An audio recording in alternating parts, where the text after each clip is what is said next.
Assalamualaikum warahmatullahi wabarakatuh.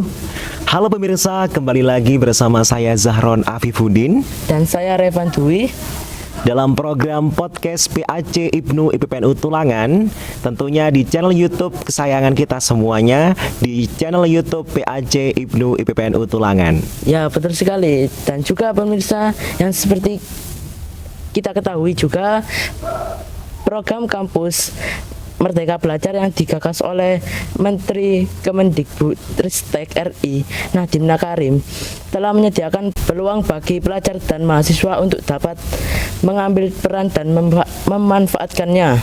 Salah satunya yaitu program pertukaran mahasiswa merdeka. Ya, tentunya program tersebut harus diimbangi dengan semangat dan juga motivasi yang tinggi dari para pelajar, khususnya untuk para rekan-rekan kita IPNU dan IPPNU. Dan oleh karena itu juga, topik kali ini kita akan menggali pengalaman sekaligus motivasi serta tips peluang mengikuti program pertukaran mahasiswa merdeka bagi rekan-rekan kita IPNU IPPNU.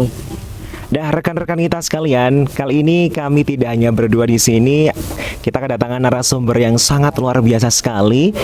Waka 1 PAC IPPNU Tulangan sekaligus mahasiswa aktif pendidikan matematika di Universitas Negeri Surabaya. Ada Rekanita Wina Dwi Mareta atau biasa dipanggil Rere. Assalamualaikum Rekanita Rere. Gimana nih kabarnya hari ini? Ya, waalaikumsalam warahmatullahi wabarakatuh. Alhamdulillah baik dan sehat. Kalian bagaimana? Alhamdulillah baik.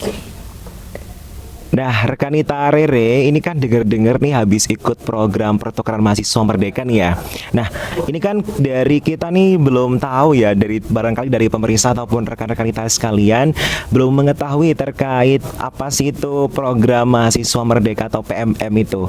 Barangkali dari Rekanita Rere boleh dijelaskan? Ya, jadi program pertukaran mahasiswa merdeka atau PMM adalah salah satu program dari Kemdikbudristek RI yang mana mahasiswa ini akan mendapatkan pengalaman belajar di luar kampus lain selain dari kampusnya sendiri gitu, di perguruan tinggi yang di Indonesia gitu. Nah, terus yang di program PMM ini ada namanya modul Nusantara. Nah, di modul Nusantara ini ada 16 kegiatan yang mana 8 kegiatan itu ada kebinekaan, terus 2 kegiatan inspirasi, kemudian 5 kegiatan refleksi, dan juga 1 kegiatan kontribusi sosial gitu. Nah, di modul Nusantara ini kan kalau aku PMM di Sumatera Utara ya, di Medan. Di modul Nusantara ini keliling Medan lah aku, keliling Sumatera Utara gitu, mulai dari Danau Toba kayak gitu, terus juga ke Istana Maimun, kemudian juga di rumah-rumah ibadah kayak di Masjid Raya Al-Masfun gitu, terus kuil, pokoknya yang lokasi-lokasi budaya yang ada di Sumatera Utara gitu. Banyak banget nih ya kegiatannya dan kelihatannya seru banget nih ya Rekanita Rere. Betul. Gimana nih kesan dan pengalaman selama mengikuti program PMM? Ya, untuk kesan dan pengalamannya itu banyak sekali ya, mulai dari awal keberangkatan itu packing-packing, kemudian juga menuju bandara, terus juga naik pesawat. Itu pengalaman pertama saya gitu, naik pesawat. Wah, keren sekali ya nih, naik pesawat nih teman-teman. Iya, terus nyampe di Bandara Suta kan saya transit ya di situ. Itu pesawatnya itu delay gitu kan. Jadi itu pengalaman pertama yang benar-benar berkesan lah buat saya. Terus sampai di Kuala Namu itu saya disambut sama mahasiswa Unimed, kemudian naik bis untuk ke asrama dan juga Rusunawa gitu. Terus di situlah saya selama 2 minggu itu nganggur gitu kan. Nah, selama 2 minggu nganggur itu karena kalender akademik Unimed diundur, kan harusnya 5 Februari itu masuk kuliah. Nah, saat itu diundurlah kalender akademiknya jadi tanggal 19. Jadinya saya 2 minggu itu nganggur. Saya gunakan waktu itu untuk explore sekitar Unimed gitu. Sambil berwisata gitu ya. Berarti kayak belajar sambil juga keliling-keliling sambil main-main mungkin ya, liburan gitu ya. Oke. Nah, rekanita Rere terkait dengan program ini kan sangat menarik sekali ya, program mahasiswa merdeka ini. Nah, dari teman-teman ataupun rekan-rekan kita sekalian ini kan barangkali nantinya ada yang tertarik nih ya. Bisa dong nanti rekanita Rere ini bagikan tips dan triknya biar supaya lolos program ini, gimana sih caranya gitu? Ya, untuk tips dan trik sebenarnya tidak perlu ya, cukup kita itu melengkapi persyaratan-persyaratan yang ada di laman PMM gitu. Terus juga disiapkan kebutuhan mental, fisik, dan juga tentunya uang saku gitu kan. Karena di PMM ini ada bantuan biaya hidup memang, tetapi kan tidak langsung cair gitu di awal. Jadi butuh uang pegangan lah istilahnya gitu. Kemudian juga butuh konfirmasi sama dosen pembimbing akademik, terus juga konfirmasi sama kaprodi, sama orang tua juga harus komunikasi gitu kan. Nah, terus untuk persyaratannya sendiri itu mahasiswa aktif jenjang D3, D4 atau S1 gitu. Terus juga minimal IPK itu 2,8. Terus sama ini minimal semester 3 gitu untuk bisa mengikuti program PMM. Berarti emang banyak sekali persiapan ataupun persyaratan yang harus dipenuhi ya. Betul. Oke. Dan juga rajin-rajin cari informasi. Oke, gitu. betul sekali, itu yang paling penting. Nah, juga ini pesan untuk pelajar NU supaya nantinya bisa semangat dalam belajar. Ya, untuk saya motivasi semangat kuliah saya itu saya percaya bahwa pendidikan itu adalah kunci utama untuk meraih cita-cita gitu. Dan juga tentunya saya termotivasi dengan dukungan dan juga dorongan dari orang tua, teman-teman, dan juga guru-guru yang telah membersamai saya selama pendidikan ini. Terus melihat bagaimana ilmu itu memberikan dampak positif bagi cara berpikir seseorang, kemudian cara orang memecahkan masalah, itu juga mendorong saya untuk terus belajar dan juga terus mengasah potensi diri saya gitu. Mbak Rere ini kayaknya vibes positif banget gitu ya rekan-rekan kita sekalian ya. Aduh, bisa Kayak aja nih. bener-bener sangat menginspirasi gitu loh. Nah, Mbak Rere ini kan seorang pelajar NU ya. Dan juga sebagai mahasiswa aktif juga. Kegiatannya banyak. Gimana sih cara bagi waktunya bagi Mbak Rere itu biar supaya tidak keteteran gitu? Manajemen waktunya gimana sih dari Mbak Rere? Ya, yang pertama sebenarnya kalau saya sendiri juga menghadapi tantangan yang sama ya. Untuk masalah produktivitas juga kan susah juga untuk konsisten gitu kan. Tapi saya menerapkan beberapa strategi gitu. Yang pertama itu menetapkan tujuan yang realistis. Dan tujuan itu harus spesifik gitu supaya kita bisa fokus pada langkah-langkah yang harus kita lakukan gitu. Kemudian merencanakan jadwal yang teratur. Nah, walaupun terkadang kita sulit untuk konsisten, tapi kita harus ada gitu jadwal-jadwalnya. Kan kita punya kalender gitu kan. Nah, bisa ditulis tuh di situ. Kita mau ngapain hari ini, besok mau ngapain, besoknya lagi ngapain gitu. Terus tentunya kita harus punya teman yang dia itu juga produktif gitu. Kan kalau di hadis riwayat Bukhari dan Muslim itu ada ya. Masya Allah, oke, siap-siap. Ada yang perumpamaan kawan yang baik dan kawan yang buruk itu seperti penjual minyak wangi dan juga Iya, betul.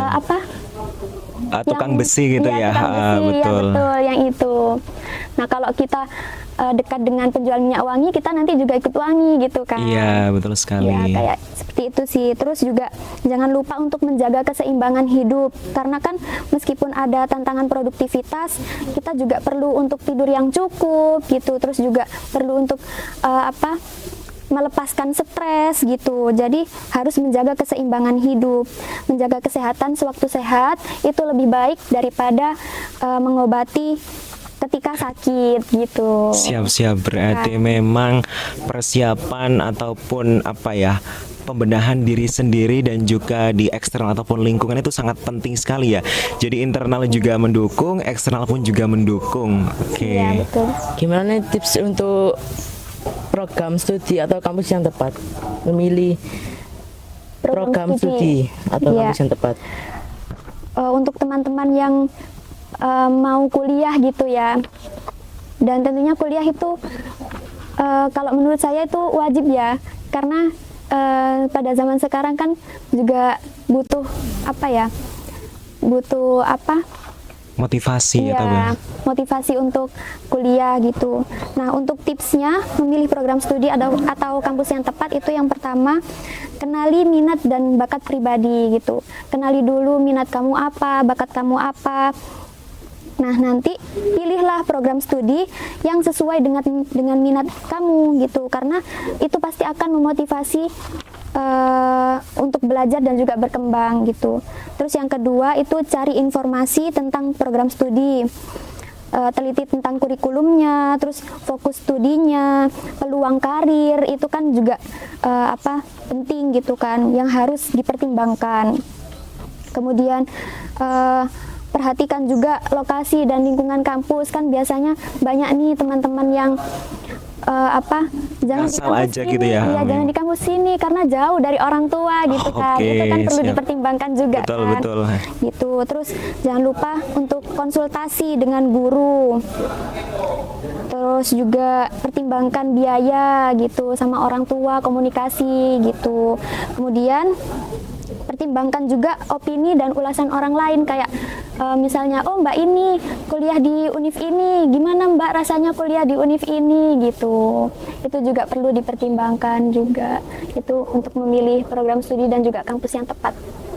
Berarti memang perlu kita mengkaji dari banyak sisi ya Mbak ya, baik Iya. dari keluarga ataupun lingkungan juga, dari teman-teman ya, saran-saran tadi ya, jaraknya juga gitu. Banyak juga yang perlu disoroti juga ya kayak gitu.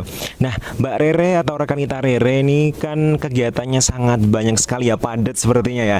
Jadi seorang wakil 1 PAC PPNU Tulangan, menjadi mahasiswa aktif ikut program ini itu. Nah, timbul rasa malas gitu loh, kayak aduh aku capek ngapain sih ikut ini. Nah, gimana sih cara dari rekan kita Rere dalam menghilangkan atau menghadapi rasa malas itu? Iya, terkadang saya juga mengalami gitu ya rasa malas itu sendiri, karena kan itu memang manusiawi gitu ya, betul. Tapi ada beberapa strategi, yaitu yang pertama, pahami akar penyebab dari rasa malas kamu itu. Apakah kamu kurang motivasi atau karena merasa lelah atau stres gitu kan. Nanti setelah tahu akar penyebabnya, kita bisa cari tuh solusinya gimana. Terus juga mulai dengan langkah-langkah kecil gitu. Kayak mau melakukan sesuatu itu yang kecil-kecil dahulu gitu, biar rasa malasnya berkurang dulu gitu. Terus juga jangan lupa untuk berikan reward untuk diri sendiri gitu. Setelah melakukan kegiatan itu pasti kita capek kan. Nah, butuh reward lah itu. Ya, begitulah. Oke, siap-siap. Harus memang malas itu emang wajar dan manusiawi ya. Iya, betul. Tapi gimana cara kita bisa mensiasati rasa malas itu biar menjadi kegiatan yang positif, produktif tentunya gitu ya. Betul. Nah, ini closing statement dari rekan kita Rere, pesan maupun barangkali nanti motivasi untuk para pelajar NU agar bisa mengikuti jejak baik dari rekan kita Rere. Ya, untuk teman-teman pelajar NU yang sedang belajar, saya ingin menyampaikan beberapa kata semangat.